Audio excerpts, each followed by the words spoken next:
that much closer to meeting the market requirements for that position, so we would then give them a slight merit increase.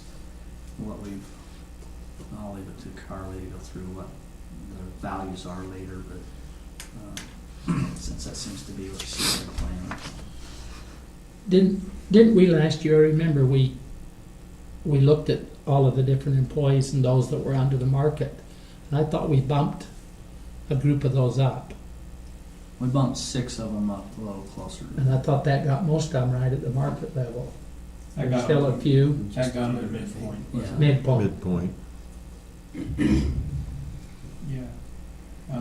Yeah. We bumped everybody. It was below midpoint to midpoint.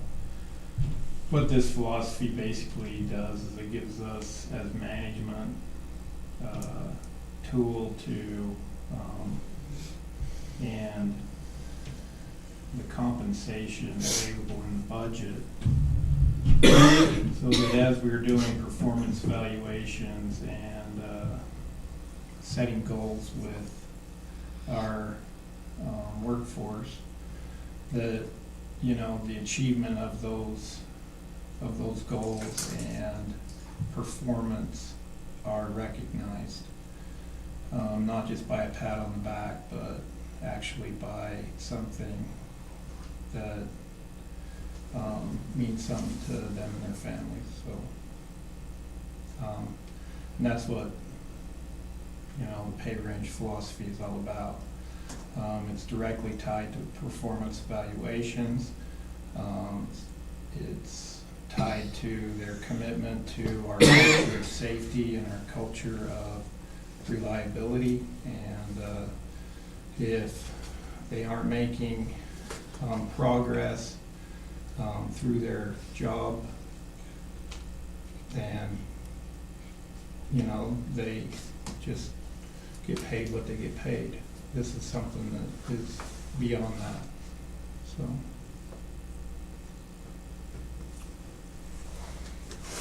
it does move them. It does move them through their pay range. So if somebody's at midpoint, they're really doing a good job. They can move beyond midpoint With the merit. If they are already at their max pay, they don't get more pay. They just get a one-time incentive, and their actual salary does not change. So. So what kind of incentive do they get then if their salary doesn't change? You just get a bonus. They only get it. They I only mean, a get it. one-time They get bonus. it Like for a that one-time 1 year. year. Which is monetary. Yep, they get it for that 1 year, but the next year they're Next year paid they have the to start same. again. It doesn't put onto their Okay. payroll that, Yeah, I just thought you were talking about at the moment. Okay. no, it's just a one-time thing. And the merit is added to their regular salary, whereas the incentive would just be just a one-time attaboy. attaboy. Yeah. Do you have an idea how many employees might be eligible for that at this time? We're currently going through the performance evaluations. Those will be due and to my desk by middle of next week, and then we'll know how many employees are actually achieved all their goals and were graded out correctly for some type of incentive, whether it be merit or a one-time. So your department heads evaluate each of their people, and then They send it to me, and then I go through it and evaluate each employee based on their evaluation. and then you evaluate the department heads. Refresh my memory. Do we have steps and grades or? Yeah, through each job description, there's the minimum pay for that job description up to the max, and there's grades throughout it. I wonder if you had very many or just a few or. Not the grades like you would see in the school district type of thing. I know. But, Those are. yeah. On the performance evaluations, they're graded like kind of a 1 through 5. 5 being the best and 1 being something that employee really needs to work on. So, and through the evaluation process, there's both forms of it. There's the form of, you know, I have a department head that gave me an employee that got a 1 in, say, attendance. Then clearly me and that department head are gonna lay out a plan to improve that employee's performance in that level. And on the other hand, you know, you got an employee that had some pretty lofty goals and, you know, got them all achieved and was always looking for something else to do besides. That would be at a 5. And you wanna have the ability to reward that type of effort. So,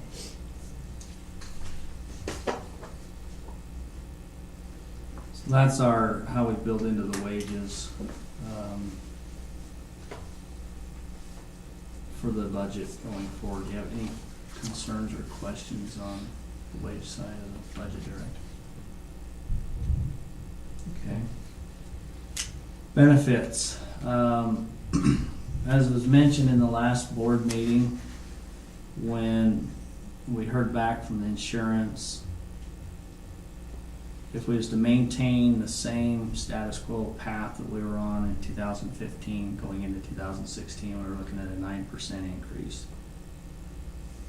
So we've adjusted things around, worked with the insurance. Carly's done a lot of work here and needs to be recognized for that. But to mitigate that, the cost of that, and to keep us at a net zero going into 2016 from 2015, we would shift the traditional medical plan to an 80-20 plan. It's currently at a 90-10, if you remember. And then the high deductible plan, we would raise the deductible up to $3,000. And then we'd also adjust the in lieu of payment amount for those to the lower premium. So that's the recommendation the management has as far as including that into the budget. What kind of a change is it gonna mean in the employee salary to have to pay 20% versus 10? It won't be any salary issue, but it's a 20% of the medical coverage, so Oh, okay. depending on their. Okay. Is The that premium will stay the out-of-pocket? same, so it's trying to adjust the plan to the premiums. What part of the Well, what part of the out-of-pocket's coverage higher does the than- employee pay? Does the company pay it all? The company currently pays 100% of it. That's what I thought. That's what this was. But the 80-20 is the insurance will cover 80% of the medical event. so it's the out-of-pocket amount on the insurance plan. I commented when Carly put this out. I commented that I wonder if we've ever looked, and that would be major, but a contribution from the employee. I don't know that there's a lot of jobs around the county. I mean, we compare that they pay 100% of their medical. We've talked about that, and we've kind of built it in, and I'll talk about that in the employee handbook, how we've kind of built that in. Okay. So outside of any discussion that will follow in that, the benefits side as a budget directive, good to move forward building that into the budget. Okay. Holiday, vacation, sick leave, we'll adjust the amounts in the budget to reflect those as proposed in the employee handbook as well. And currently, the board member stipend is just one stipend for one meeting a month. It was adopted last year to go that route. So if you're involved in extra meetings, you won't receive extra stipend. We're planning on it just staying that way unless you guys elect to do otherwise. Yeah, and probably we shouldn't characterize it as a stipend per meeting. I think we're better as a stipend Per for month. services rendered. How much is it? I don't see it. It goes to the county, which is fine. Let me tell you, It seems like 370. regular council member is 475, and then you got your deductions. Okay. $475 per month is what we're paying Yeah. each member. Each year. share slightly higher. Then the company also covers the travel costs for any travel events. So, planning on building it in that same way, unless I see any other change. Okay? As far as capital program goes, there's really three approaches to doing our capital. We can take a minimalist approach, which is we basically Band-Aid everything together and don't invest in any more for the future risk. There's growth maintenance, where we kind of maintain the system for the growth that we're seeing with a little bit of anticipation and capturing that growth. Or there's the anticipated planning, where we're looking very long range and trying to stay ahead of the curve. The way we've got our budget built is a mixture of B and C. For the most part, we tend to growth maintenance, but we also definitely have a 5 to 10 year outlook on what we're gonna need, and so on those projects we are proposing those. But for 2016, the projects that are listed in 2016 capital budget will be mainly growth maintenance, with a little bit of anticipated planning built into it. So does the budget build in, is it built in a capital improvement fund that can be used, this is what you're saying, for these future projects? Yes. So we gradually, Yeah. when it comes up, hopefully money's there to cover it. So that's the approach we're taking on the budget for the capital program. Any questions or concerns? Well, that's a good mix. I like it, because I think in some areas you can probably do the anticipation you need to, and then the other areas you may not spend the money to just keep the growth in place, so I think it's a good mix. Well, and a good example of that is our underground conductor. Last year, meaning 2014, we didn't have a whole lot of it that hit that capital project, but it was there as a line item to make sure that we knew that we were gonna need. This year we've hit Valley Hills underground has Yeah. been definitely an issue for us this year, and so by keeping some of that in there, you know, if we didn't need to use it, we didn't use it, but when the need arises, we have the ability to Cushion. go and do it, so. Most of the rate increase we put in effect is probably going to be centered on these capital projects, this area here, isn't it? Yes, absolutely. Yep. So we leave these three things in there, that mix? We're not doing very much of the minimalist. We're working on BNC I'm mostly. just saying, we have that out there as a, I've always appreciated the company doing the C. I'd like it to stay that way. and That's we're my doing opinion. that as much as we can. It all depends on the finances you have to come in. Yeah, but, I mean, we've got a fairly big generation portfolio for our size company that's gonna drop off in potentially 10 years. For us to really start living in the anticipated planning world only, I don't think we could raise the rates high enough to No. compensate for what we're gonna have to do 10 years from now. But we can take steps Working towards that. working towards that, and we Well, can just offset we can do the anticipated planning on some of our substation and line stuff, so that when we get to that point where we can start making movements in the generation, say 5-6 years from now, then we're not as heavily laden with some of this other stuff. So when we start talking anticipated planning, we're talking whole portfolio, so. On energy efficiency this year, we went all year up to this point with a no light limit on our residential, and we're gonna meet budget on the amount of rebates that we've offered to our residential customers on that. So it's been a good mix. We didn't overshoot, but we didn't undershoot, so that's been a good one. We propose to do the same thing next year. Obviously, if word gets out and people go crazy with buying LEDs and putting them in, we may have to scale back, but we can make that decision when that time arises. That's a great program, I think, and I'm glad to see that we've maxed out on that in the rebates. People are actually seeing it and taking advantage of it. They will find the cost savings in their electrical bill to do so. So how do people take advantage of that? They can then show that they're putting in LED lights? I know there's been some programs where you've actually given people sets of light. Yeah, I mean, we ran through those programs when we can. We just did it with public power a little bit. But the rebate program is done through UAMPS, and UAMPS is kind of a facilitator of the plan. And basically, if you buy appliance, light, swamp cooler that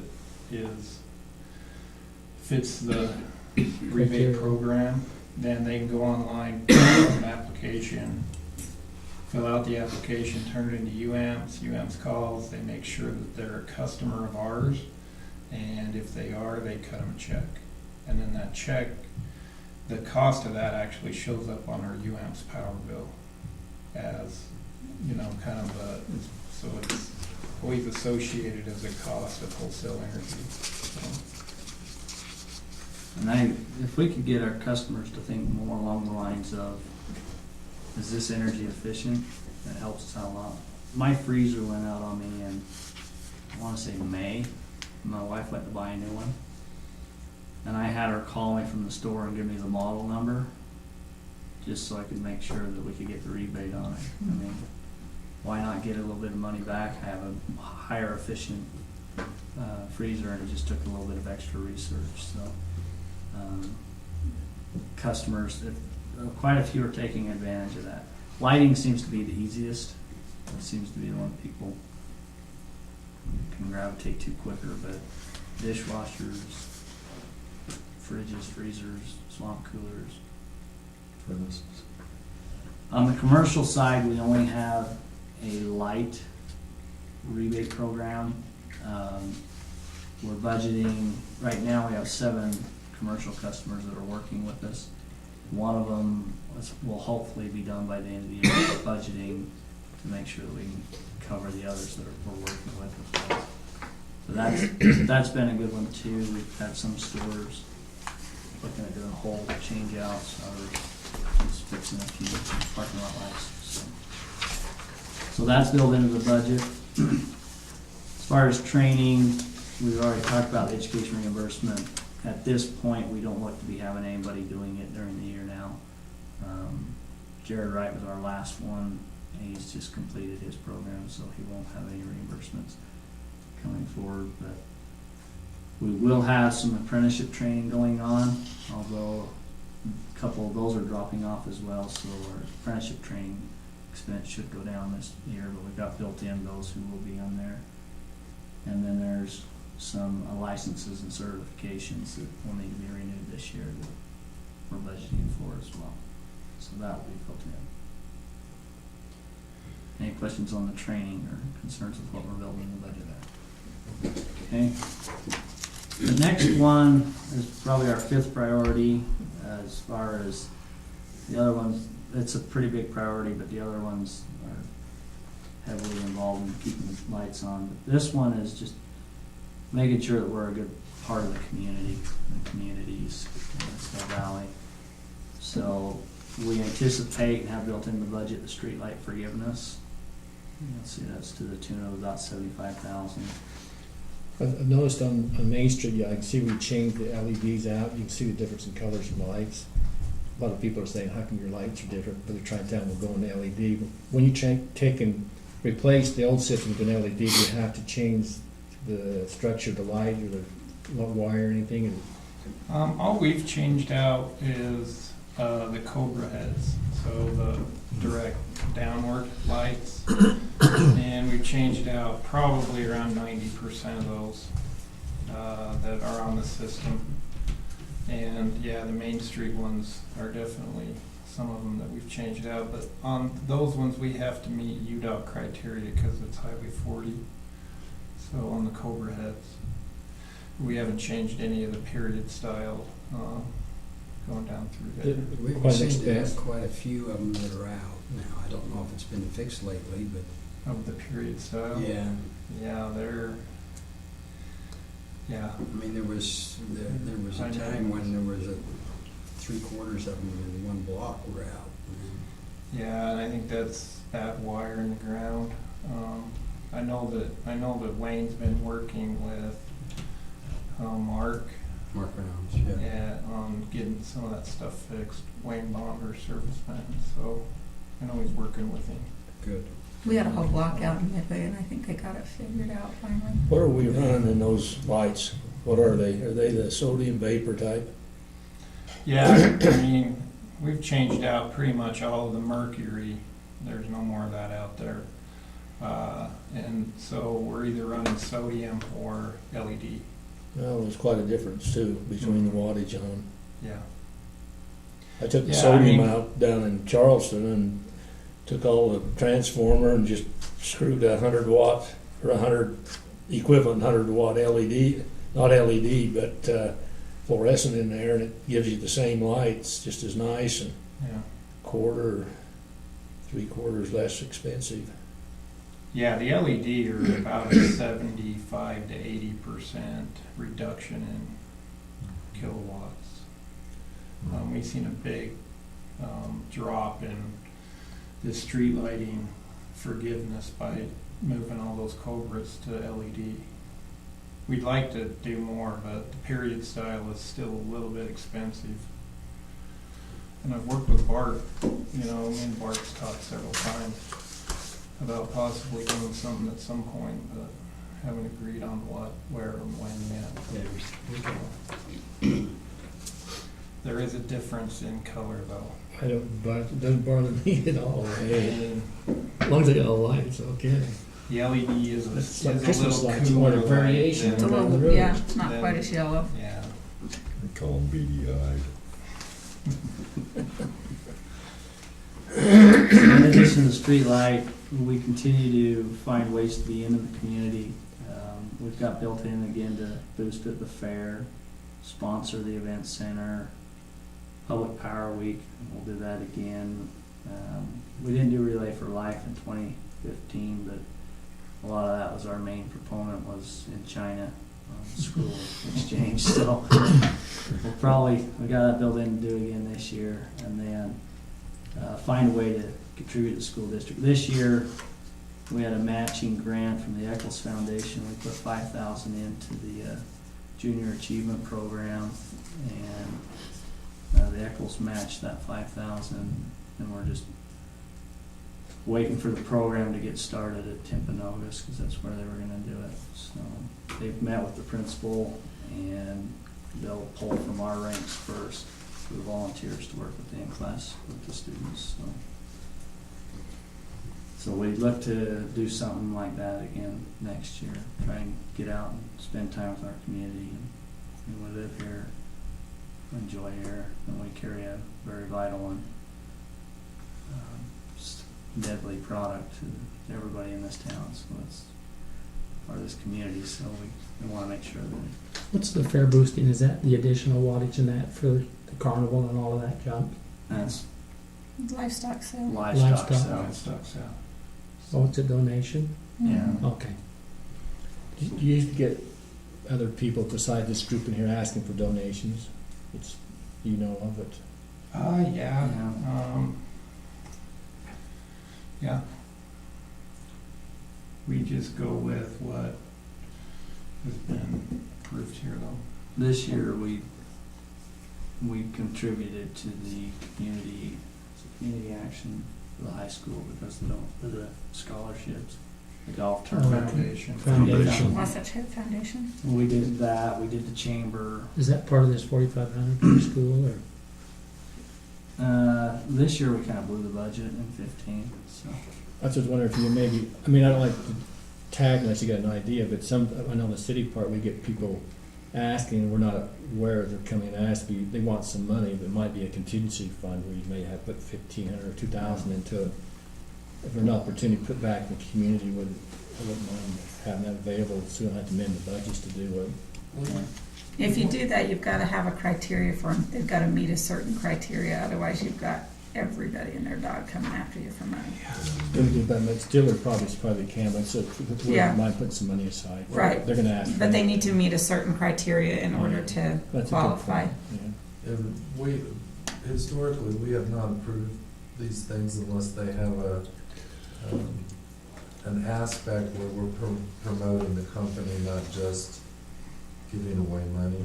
So it's, you know, for example, the community foundation, when we sponsor golf, the golf team, then we're mingling with people and doing promotion for the company. So there's usually a company business hook with what we do. Or advertising. Yeah, well, that's a better way to say it, Yeah. actually. And like next year, we didn't meet it in time this year, but next year for, as part of the Public Power Week, like this year we had the raffle, had some stuff donated by some local vendors. We tried to get into the concert in the park series, but because we came in so late, they wouldn't let us. But if there's an entrance fee to that and stuff, we're planning on getting into that next year, so. A booth there or Have a something. booth. It's $125 for that booth. So- You can buy it first year and go all year round, or you can just do it once and pay $125. So we're looking at doing that, I mean, to further Public Power Week and a few things like that, so. Anything to get our name out there in a more positive light than just the dirty buggers that keep raising our rates. I like what you guys did when you were in the school system, for training some of the grade schools. That was I think it's a great program. I wouldn't, if it cost me more money, I'd even fund some of those education for the school system. They gotta be able to get into the school, so I talked to them about going to the school board as opposed to just calling the principals and getting the buy-on from the school board so that they say, you know, this is important. Principals, they're coming to your school sometime this week, you give them the day that they can come, but they're coming. Instead of just, you know, I mean, it really needs to be, every school needs to buy into it. It's good for one, it's good for all of them. It is good, but it probably ought to come from the school board as opposed to going through the principals, because they might not think it's that big a deal or have the time, but if it comes from the school board and the school board recommends it, then they'll do it. Mm-hmm. Yeah, we'll do that. Bart, that's your job. Well, I can see Jason's not too excited about it. Jared actually called all the I'll principals. go to the school board. He talked to every one of them, and he's talked to the superintendent earlier this year on the demand hit for the school, and he's more than happy to talk to them on something a little more positive, so. And the Wave doesn't charge us any money for putting articles or little things about the company, have you? For advertising and. No, we got our public power stuff in there for free, and they only ever charge us when we post a legal notice, so, Or we actually buy ad space. or buy ad space. Yeah. We bought ad space from KTMP this year as part of Public Power Week, so. That, I know it's another radio station outside the valley, but the Park City station, the KCP, WP, what it is, they seem to be connecting more in the valley than the old one did. I don't know if you want to look and pursue something like that. Oh, that's good. Good. Yeah. And they've hit me up at Chamber a couple times as far as getting on there, so finally got Jason convinced to go talk to him, and he did. So, but yeah, they're, Special experience. we continue to do our public power advancement and development, so we're getting along there. But that's what we're kind of building in. I'll take some of this back and true those numbers up, so when we present the budget, we'll have a lot better numbers there. Contingency planning wise, our current balance in the capital project reserve fund is $331. We kind of keep it there because that will typically meet any of the emergency invoices that may come up for capital projects. Our PTIF, we are currently at 2.5 million. Would like to increase it by 500,000. We had that built into this year if revenues were available. Year's not done yet, so we don't quite know where we're fully stand on whether or not we'll fund any more in the PTIF, but we'd like to build that into 2016. What's the interest you get on that? Nothing. Well, that's what I know the county had some, and we were looking at that, and I think it was the money for the pull over from the corridor preservation money and get it, and it wasn't worth it, there was nothing. Going through the state. It's just a way to a place to store it. The state makes money on it. Just- Yeah, Yeah, it's just a place to keep it fluid. keep it safe. You know, if we had a serious winter storm come through or something like that, we'd have to be able to get our hands on it pretty quickly.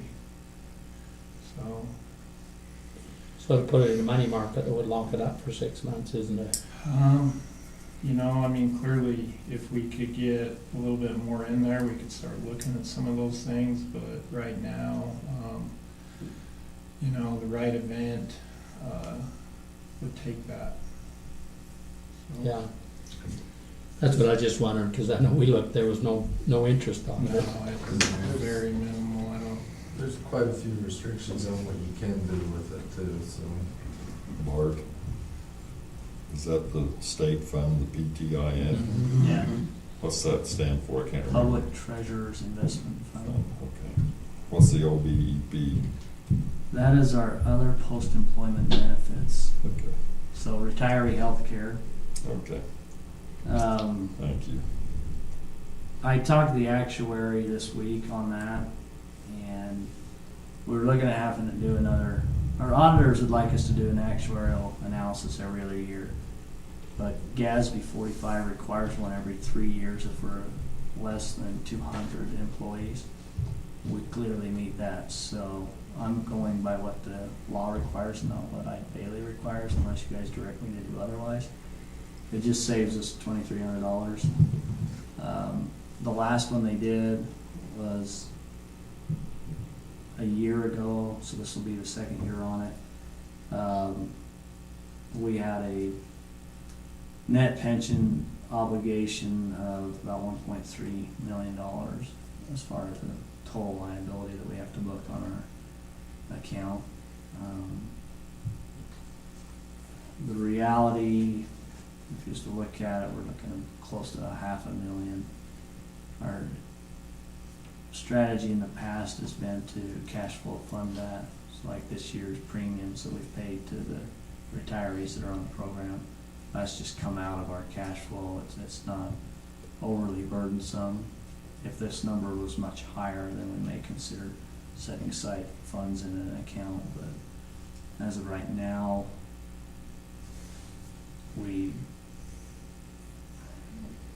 if we got hit, we would just use the PTIF to cover it, because it's big enough to cover that liability, so. But to have it to hit us, right now, there's 4 people taking advantage of it. 3 employees and 1 spouse, right, Carly? And then there's 3 employees that currently work for us that qualify. So that's assuming that we close shop today. So the liabilities, the PTIF would more than cover it. So that's what that one is. So that's what we're building in the budget for contingency planning. Really, basically, just an increase to the PTIF by $500,000 if we can swing it. So. If you funded the 2015 amount, are you still planning to have similar contributions?